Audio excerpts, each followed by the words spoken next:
Lahat naman tayo, 'di ba?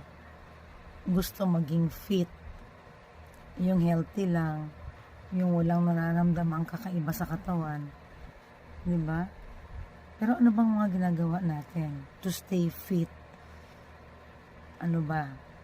So share ko yung ginagawa ko, ha. Sana may matutunan kayo. Lalabas lang ni Gipsy. Matapos siya mag-breakfast ng kanyang fish, lumabas na, ayun. So ngayon sabi ko, iko-content ko kayang breakfast ko din. So tingnan nyo, ha. Ano bang kinakain ni Kokot? Ano bang kinakain niya? Yan.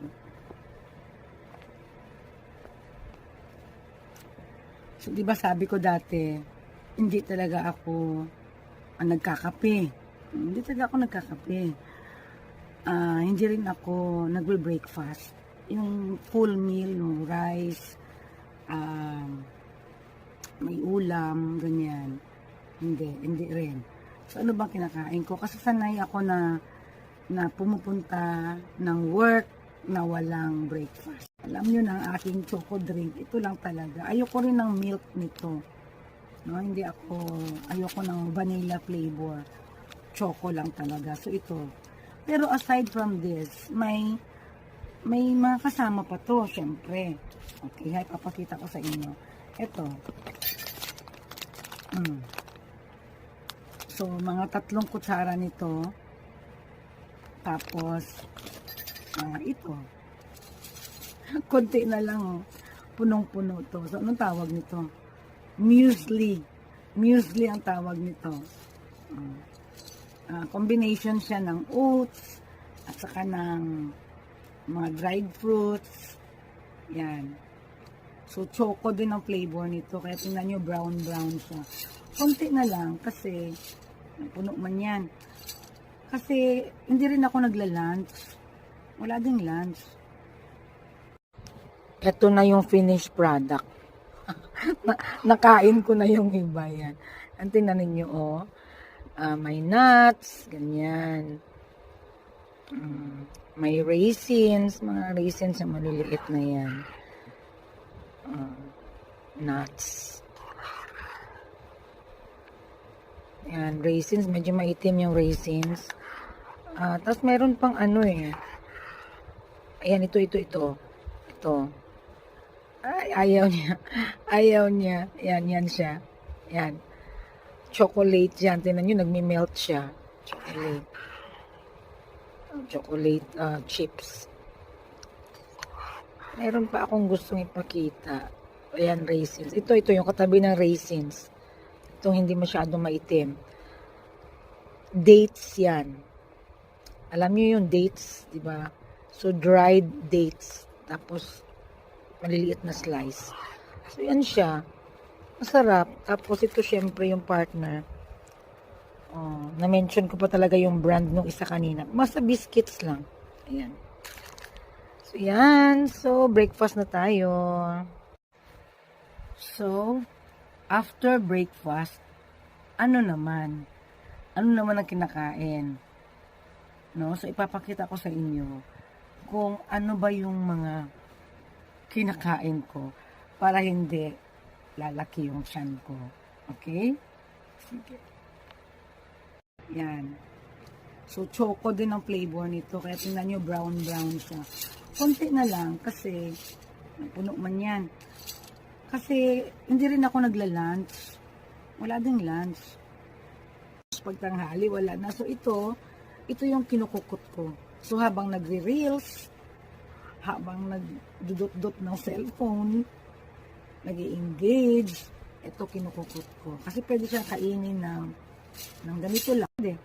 And then, syempre, bago ko gawin yan, nagtitake ako ng aking supplements. May supplements si Kokot, diba? Lahat naman tayo, kailangan natin ng supplements kasi, bakit? Hindi naman tayo sure na yung kinakain natin araw-araw, okay. Kompleto ng nutrients, diba? Hindi naman, kasi kung isda lang, kung gulay lang. So, mag-take ng supplements. Kasi this will complete your meal, no? In a day. Yes, we have to take supplements every day.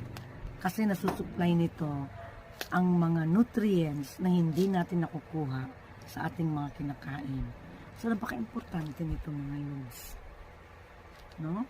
Once a day, we have to take supplements. Kasi nga, supplements Diba? Dagdag ito sa mga dapat natin kainin araw-araw.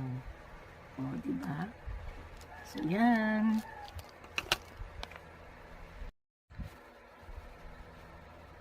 So, ganun na.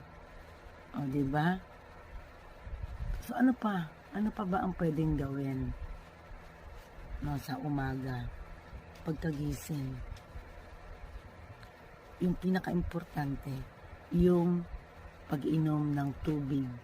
Pagkagising talaga, yung kaya lang, lukewarm water.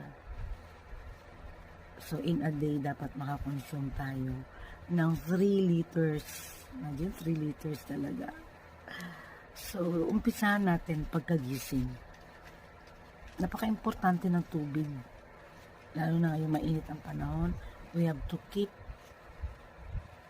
or stay hydrated. In a day, 3 ganito ang nauubos ko. I make sure talaga na 3 ganito. So, this is 100 ml or 1 liter, diba? So, 3 ganito. So, at least, makakonsume ako ng 3 liters of water in a day. So, ayan, may bawas na siya kasi uminom na ako. Isa pa yan. Pagkagising, uminom ng tubig. Hot water. So, hinalo ko to sa hot kanina. So, nakainom na ako ng 2 baso. So, pwedeng 2 o 3 kasi it will aid your digestion. Kumbaga, para bang pag kumain ka, ma-digest ka agad, or yung dapat yung mga kinain mo kahapon, mailalabas mo ngayon. So, makakatulong ito. Pag nakainom ka ng hot water, makakatulong. Kasi nga, mafe-feel mo na, ay, kailangan ko magbawas. So, ganun. Ganun siya. So, yan na ang ano ni Kuko.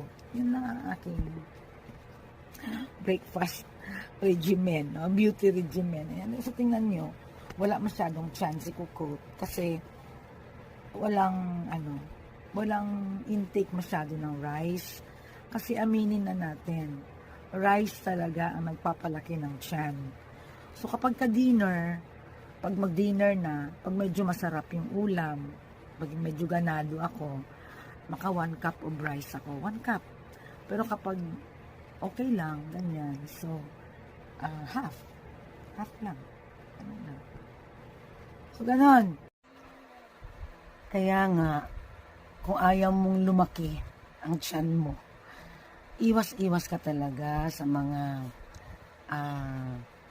eat all you can, yung mga samgyup.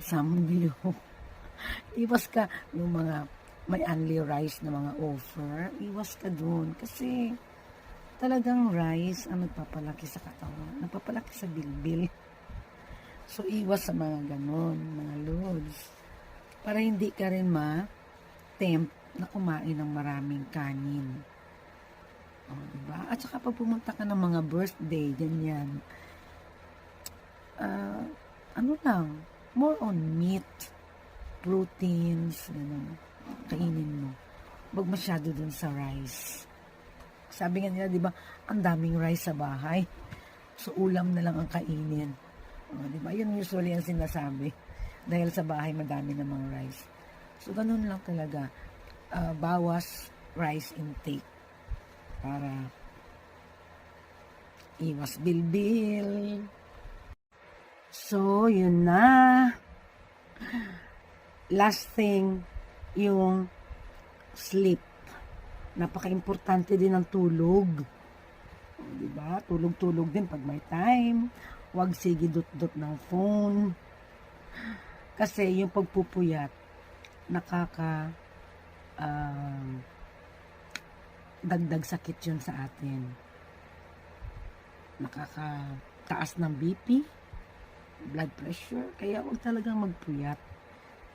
Okay? So, kailangan natin na matulog ng at least 8 hours a day.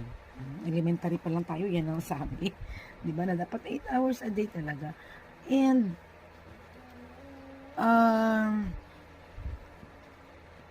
sa 8 hours na yan, dapat between 10 p.m. to 4 or 5 a.m. Ganun dapat ang tulog, mga lods. Kasi yan daw yung time na nag-work yung ating kidneys. Nililinis ng kidney natin. Yung dalawang kidney natin. Nililinis yung mga dugo na dumadaloy sa ating katawan. So, during the time na tulog tayo, dyan lang sila nag-work. Hindi maka-work ang kidneys natin kapag gising tayo. That's why we have to sleep at least 8 hours para yung pag-work ng kidney okay. So, ganon. So, 8 hours of sleep. Very important. So, itong mga sinasabi ko dito, syempre, based yan sa mga nabasa ko. At saka sa naging practice ko na rin sa araw-araw. At saka effective naman sa akin.